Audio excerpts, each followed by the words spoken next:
তো জয় হিন্দ। আজকে এসছে আমাদের ইটাহার উত্তর দিনাজপুর থেকে, তাই তো? আপনারা এসছেন, বাড়ির গার্জেন এসছেন, মা এসছেন, বাবা এসছেন, খুব ভালো। ওরা সবাই উচ্চ মাধ্যমিক পরীক্ষা দিয়েছে দুজন, একজন হচ্ছে সাহিল, একজন হচ্ছে নাজিমউদ্দিন, তাই তো? নাজিমউদ্দিন কার নাম? তোমার নাম। তোমার নাম? সাহিল আলী।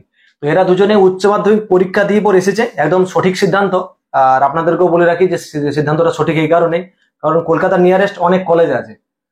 আপনারা চাইলে ছেলেকে ভর্তি করাতে পারেন এবং সাথে কম্পিটিটিভ লাইনের মানে চাকরি পরীক্ষার প্রস্তুতি করবে আর কি। অনেক ক্ষেত্রে কি হয়, অনেক স্টুডেন্টস কি করে, কলেজ কমপ্লিট হয়ে যাওয়ার পরে সরকারি চাকরি পরীক্ষার প্রস্তুতি করে। কিন্তু আমাদের বারুইপুরে, আমাদের এই কলকাতাতে প্রচুর সরকারি কলেজ আছে, বা আপনার ওপেন ডিস্টেন্স থেকেও আপনি কলেজ করাতে পারেন। কি হচ্ছে ঘটনাটা, একদিকে কলেজ যেভাবে চলবে সাথে ওর সরকারি চাকরির পরীক্ষার প্রস্তুতিও চালাবে আর কি। সেক্ষেত্রে কি হয়, একটা স্টুডেন্টস এর মানে মানে বেসিক লেভেলটা খুব শক্ত হয়ে যায় আর কি, এবং মজবুত হয়, চাকরি পরীক্ষার জন্য খুব কার্যকারী হয়। কারণ এদের সামনে জিডি আছে এবং ডাব্লিউবি পুলিশ আছে, আরপিএফ আছে। তুমি আরপিএফ অ্যাপ্লাই করেছো? তুমি এখনই করনি। আর এরা যে জায়গা থেকে এসছে, উত্তর দিনাজপুর রায়গঞ্জ, সেই জায়গা থেকে কিন্তু এর আগেও আমাদের স্টুডেন্ট সাকসেস হয়েছে। বাবলু বর্মন বা গোকুল সরকার, আবারও অনেকে আছে যারা সাকসেস হয়েছে। আচ্ছা, আপনি বলুন একটু দাদা, আপনার বাড়িটা কোন জায়গায়? আমার বাড়ি হচ্ছে ইটাহার থানা। ইটাহার থানা, বষ্টমটোলা গ্রাম। আচ্ছা। তো আপনি মানে আপনার কাকে ভর্তি করালেন? আপনি? আমার ছেলেকে আমি ছেলেকে ভর্তি করেছেন। আপনি তো ভিডিও দেখে এসেছেন না? হ্যাঁ, ভিডিও দেখে তারপর আপনার সাথে কথা বলে ভালো লেগেছে। একদম একদম। আর আপনি আমাদের একাডেমির সমস্ত কিছু দেখলেন? সমস্ত কিছু দেখি। মানে খাওয়া দাওয়া দেখলেন? ছেলেরা খাওয়া দাওয়া করছে? অবশ্যই দেখলাম। হ্যাঁ। তো আপনার কিরকম মনে হচ্ছে এই 2 মিনিট 3 মিনিট যতটা দেখলেন আর কি? খুব ভালো লাগলো। আপনারা এইভাবে চালিয়ে যান। একদম। আমরা আপনাদের পিছনে আছি। একদম, আপনাদের জন্যই আমাদের একাডেমি চলছে। সহযোগিতা করব। একদম। এবং আমাদের কথা হচ্ছে যে আপনাকে কথা দিতে হবে কি, ছেলেটা যদি মন খারাপ করে, আপনারা তো মা আছেন, কি বাবু চলে এসো বাড়িতে, না না না, ওইটা হবে না। আমরা চাইছি হ্যাঁ এখান থেকে চলে যাক, ওদের ট্রেনিং কিংবা পড়াশোনার ডিস্টার্ব হোক, আমরা চাইবো না। ওরা এখানে থাক, পড়াশোনা হোক এবং সাকসেস হোক। একদম ঠিক কথা। কারণ ঈদ, দুর্গাপূজা প্রতি বছর আসে মানুষ। সে অবশ্যই জীবনে অনেক পাবে, অনেক পাবে। তুমি যদি সাকসেস হয়ে যাও, তোমার আগামী বছর ঈদ আবার ভালোভাবে মানানো যায়। কিন্তু যদি কেউ সাকসেস হয়ে যায়, তুমি দেখবে ঈদে সবাই আসছে যারা সাকসেস মানুষ, আর তুমি থাকবে, এটা মনটা কেমন কেমন লাগবে। একটা বয়সে লাগে, কিন্তু একদম ঠিক হয়ে যাবে। আর আপনারা তো মা, আপনারা দেখলেন, থাকার জায়গা দেখলেন তো? মোটামুটি কি মনে হচ্ছে, ঠিক আছে তো? সব ভালো আছে তো? কোনো সমস্যা হবে না? আর আপনাদের এরিয়া থেকে যদি আসে কেউ, অবশ্যই ওয়েলকাম করবো। আপনার ছেলেটা না? কি নাম তোমার? সাহিল আলী। সাহিল বলছে এখানে আসার জন্য কি না কি করেছি। কি করেছিলে তুমি? মানে কি করে বাড়িতে কি মানে খুব জোর করছিল নাকি? আমাদেরকে মানে ও আসবে কি আসবে এখানে, আমি ওখানে যাব। আমার জীবনে আমার এটাই স্বপ্ন, আমি ফৌজি হবো, মানে হবো ব্যাস। আমি দেখি চেষ্টা করি কি হয়, কতদূর তোমরা আমাদেরকে নিয়ে যাও, আমাকে নিয়ে চলো, আমি ওখানে যাবো ব্যাস। ঠিক আছে, তোমার আছে স্বপ্ন আছে, সাকসেস আমরা যাবো, চলো পিছিয়ে নেই। মানে সত্যি আমাদের অত আর্থিক অবস্থা ভালো না, যেটা সত্যি কথা।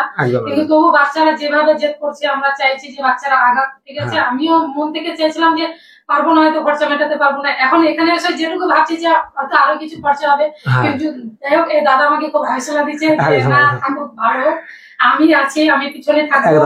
মানে ছেলের মতো করে দেখছে। আর গোটা ট্রেনটা আসলাম নিজের ছেলের মতো দেখলো, আমরা ভাড়াটাও পর্যন্ত দিই, যেটা সত্যি কথা।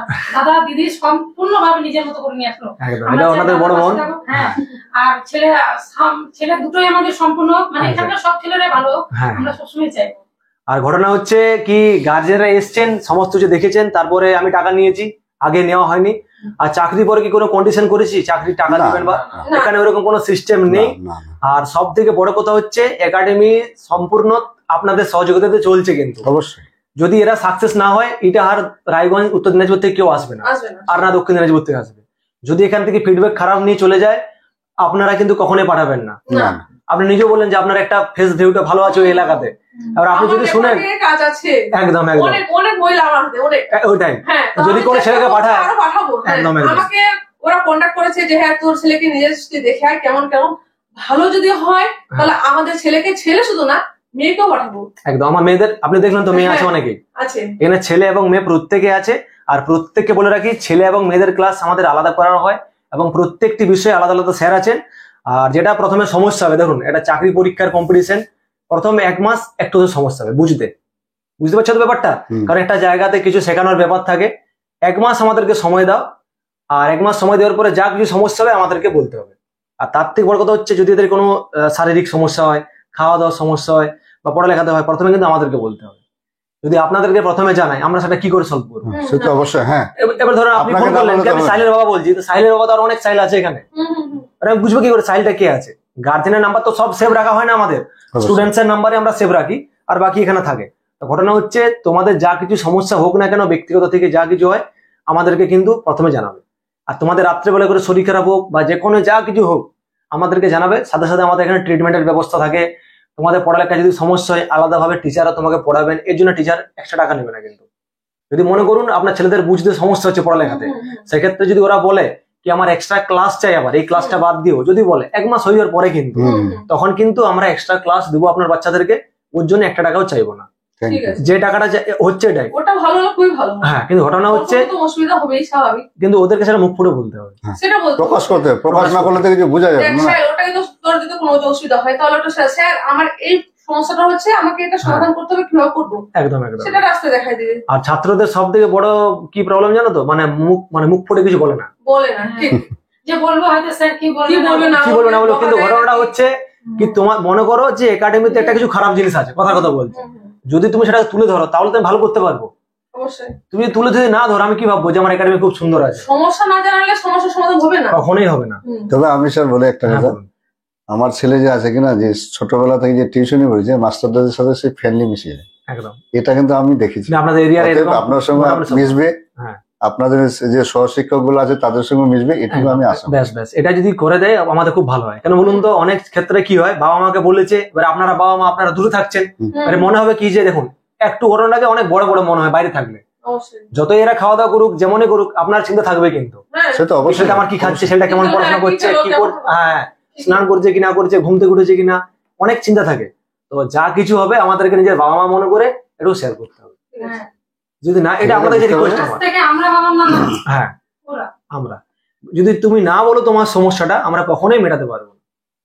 আর মনের ভিতর থাকলে তো স্যার নিজে থেকে জানতে পারবে না, না তোকে বলতে হবে। এবার ধরো তুমি রাগ করে চলে গেলে বাড়ি, অ্যাডমিশন টাকাটা কাজ চলে গেল, সে তো অবশ্যই, হ্যাঁ হ্যাঁ, বাড়ি অ্যাডমিশনের টাকাটা করা ভুল হবে, তোমার জীবনটাও তো জীবনে, হ্যাঁ, তোমার সাকসেস, তোমাদের লক্ষ্য সবটাই নষ্ট। আজকে যেমন ধরে এসেছিস, আমরা কিন্তু অনেক জায়গায় লজ্জায় বলিনি যে আমরা ওখানে যাচ্ছি, একদম বুঝতে পারছি, যে লজ্জা লাগছে যে আগে বলে দেবো, হয়তো বাড়িতে টিটকারি মারবে। হ্যাঁ, এক কথা গ্রামের তো, গ্রামে অনেকদিনে বলে বাবারে এরকম বিশাল ব্যাপার, মানে অনেক রকম কথা বলে, ওই জন্য আমরা বলিনি। আমরা অনেক জায়গাতে সাকসেস হলে তো আপনি থেকে শুনে নেবে। যদি 8 মাসে 1 বছরে তোরা সাকসেস দেখিয়ে দিস, তাহলে তো ওরা বুঝতে পারে যে ওর ছেলেকে ওরা ওখানে দিয়েছিল, হ্যাঁ সাকসেস হয়েছে, আমিও দিই, বা তোরা করেছিস, তোদের সঙ্গে। দেখুন আপনারা তো কারো সাকসেসের ভিডিও দেখেছেন নিশ্চয়ই, আশা করি কম বেশি, তো তারাও তো এদের মতনই ভর্তি হয়েছিল।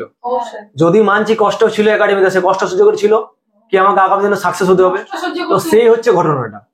বাইরে বেরিয়েছো, পুরুষ মানুষ, কষ্ট করতে হবে। আর তার থেকে বড় ঘটনা হচ্ছে যদি এই লাইনে সাকসেস নাও হতে পারো, এর থেকে অনেক বড় কষ্ট আছে জীবনের ভবিষ্যতে।